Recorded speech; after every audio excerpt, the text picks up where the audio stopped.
रात्रीचा काळोख गडद होत चालला होता. पुण्याहून लोणावळ्याकडे जाणाऱ्या महामार्गावर एक लाल जाग्वार वाऱ्यासारखी धावत होती. गाडीत श्रेया आणि कार्तिक बसले होते. दोघेही शांत, पण हवेतनं बोललेले शब्द दाटलेले. अचानक कार्तिक शांततेला भेदून म्हणाला, श्रेया, तू अजूनही तुझ्या माजी नवऱ्यावर अर्जुनवर प्रेम करतेस? नाही का? त्याच्या त्या शब्दांनी तिच्या अंगावर काटा आला. गाडीच्या आत एकदम निशब्दता पसरली. श्रेया क्षणभर काही बोललीच नाही. तिच्या मनात जुन्या आठवणींचं वादळ उठलं. तिने हळूच विचारलं, अचानक असा प्रश्न का विचारलास कार्तिक? तो नजरेने रस्त्यावर लक्ष ठेवत शांतपणे म्हणाला, कारण मी पाहिलं, तुझं अर्जुनकडे पाहण्याचं बघितलं. तू समजलीस मी बघत नाही, पण तुझ्या डोळ्यातलं प्रेम मी लपवू शकलो नाही. त्या शब्दांनी श्रेया आतून हादरली. अपराधीपणाने तिचा श्वासच अडकला. कार्तिक, प्लीज, अर्जुनचं नाव घेऊ नकोस. त्या विषयावर बोलणं मला सहन होत नाही. ती कुजबुजली. पण मला बोलायचं आहे, तो ठाम आवाजात म्हणाला. का? ती कुजबुजली.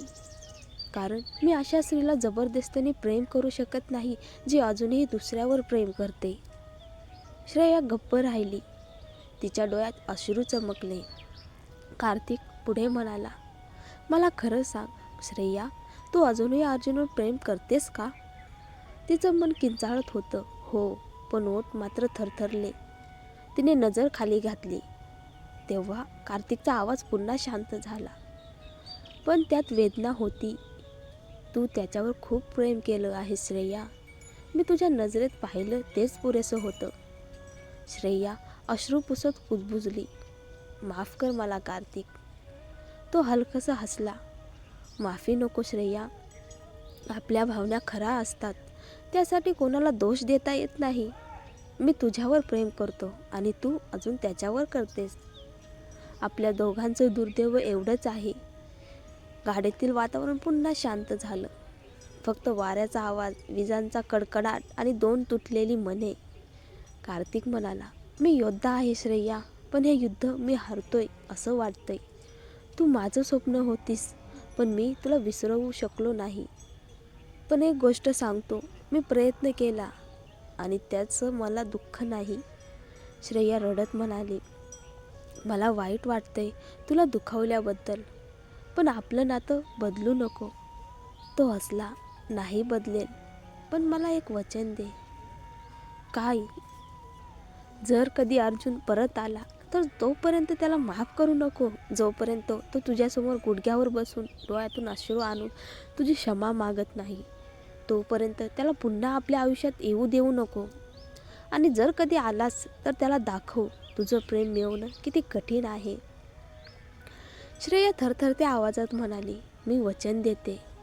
दोघांनी छोटंसं पिंकी प्रॉमिस केलं आणि गाडीत थोडं हलकं वातावरण निर्माण झालं. पण नियतीला काहीतरी वेगळंच हवं होतं. आकाशात वीज चमकली आणि अचानक धाडकन गाडी पुढे जोरात हलली. जणू काही कुणीतरी मागून धडक दिली. श्रेया, कार्तिक किंचाळला. गाडी एका बाजूला घसरली. सीट बेल्टने तिचं शरीर वाचवलं, नाहीतर ती समोरच्या डॅशबोर्डवर आपटली असती. कार्तिकने गाडी बाजूला घेतली. बाहेर उतरला. त्याचा चेहरा संतप्त झाला होता. श्रेया घाबरलेली थरथरत बाहेर आली. तिच्या पायांना आधार नव्हता. मागे एक जुनी BMW उभी होती. त्या गाडीचा चालक बाहेर आला आणि अचानक त्याने बंदुकीचं लक्ष कार्तिककडे केलं. क्षणात कार्तिक पुढे झेपावला. त्याने त्या माणसाचा हात लाथेने झोडला. बंदूक खाली पडली. एका फटक्यात त्याने त्याला जमिनीवर आदळलं. पण तो माणूस उठला, त्याच्या पायावर जोरात लाथ मारली आणि पळ काढला. श्रेया, पोलिसांना फोन कर. ती थरथरत मोबाईल बाहेर काढते आणि फोन लावते. हॅलो, आमच्यावर हल्ला झाला आहे. मुंबई पुणे महामार्गावर. फोन संपतो तोच तिच्या नजरेसमोर एक लॅम्बोर्गिनी येऊन थांबते. तिने त्या गाडीचं काच खाली होताना पाहिलं आणि समोर होती प्रिया. श्रेया काही बोलायच्या आत प्रियाने थंड नजरेने बंदूक तिच्या दिशेने उचलली. गोळीचा आवाज गडगडात मिसळला. ठॅ! श्रेया किंचाळली. तिच्या कपाळावरून रक्त वाहू लागलं आणि पुढच्या क्षणी सगळं अंधारात गेलं. श्रेया मेली आहे. श्रेयाच्या जीवनाला पृथ्वीवरून उडवून टाकल्याचे पाहताच प्रियाच्या ओठातून एक पागल हसणं निघालं. आपल्या यशावर भारावून ती उंच भरातल्या आनंदातच कारची झाकण लावून बाहेर पडली. कोणी पाहिलं किंवा ओळखणार नाही याची खात्री न करता आकाशावर एक तीव्र विजेची किरण पेटली आणि त्यानंतर दुमदुमती पडझडा झाला. जणू स्वर्गही तिच्या कृत्यावर रागावला होता. पण तिला काही फरक पडत नव्हता. तिला कोणाचीही पर्वा नव्हती. रस्त्यावर एकटाच प्रवाह होता. त्यावेळी तिची कारच एकमेव वाहन दिसत होती. रात्रीच्या त्या तासात एकटी चालवीत असल्याचे जाणवताच तिने ॲक्सेलेटरवर पाय ठेवला आणि पूर्ण वेगाने रस्त्यावर पळायला दिलं.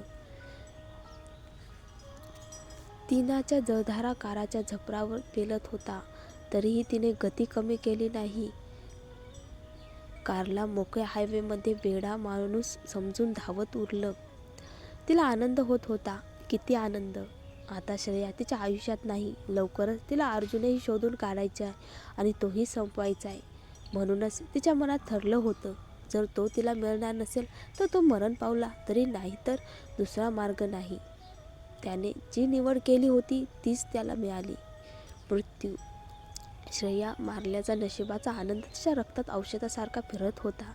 तिने कसं गन उभं करून ट्रिगर दाबला हे ती पुन्हा पुन्हा मनात नाट्यमयरित्या अनुभवत होती.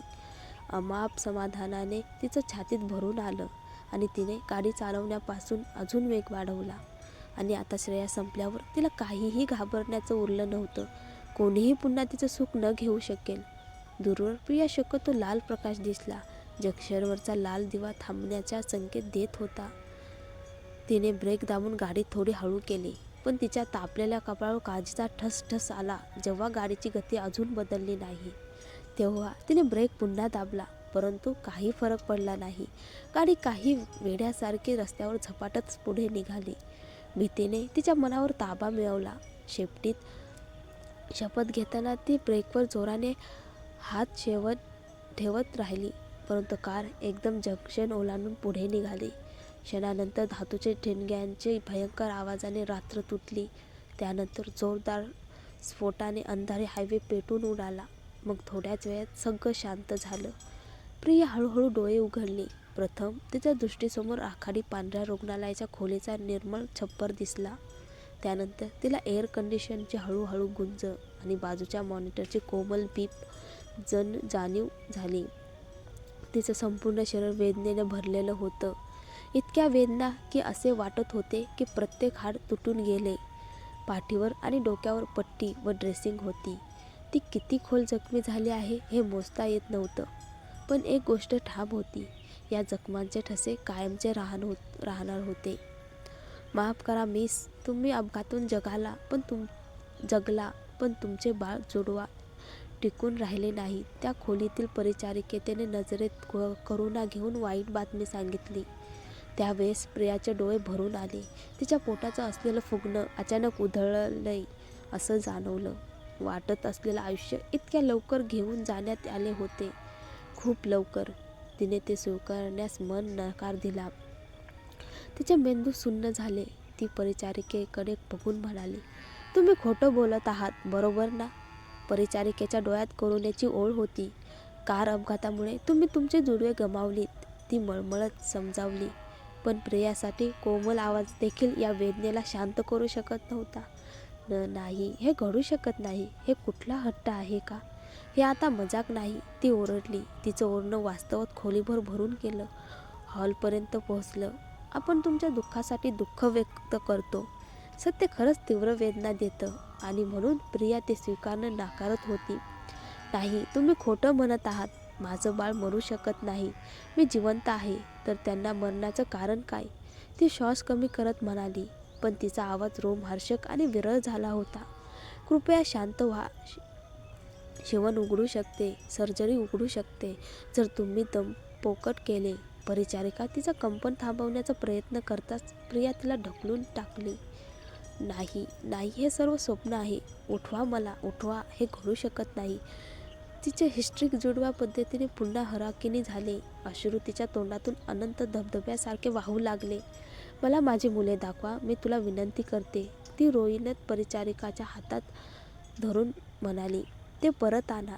ते मरणार नाहीत. मी त्यांची आई आहे. मला माहीत आहे ते अजूनही जिवंत आहेत. परिचारिका तिच्या पकडेतून सुटायला प्रयत्न करत होती, परंतु प्रिया तिला सोडत नव्हती.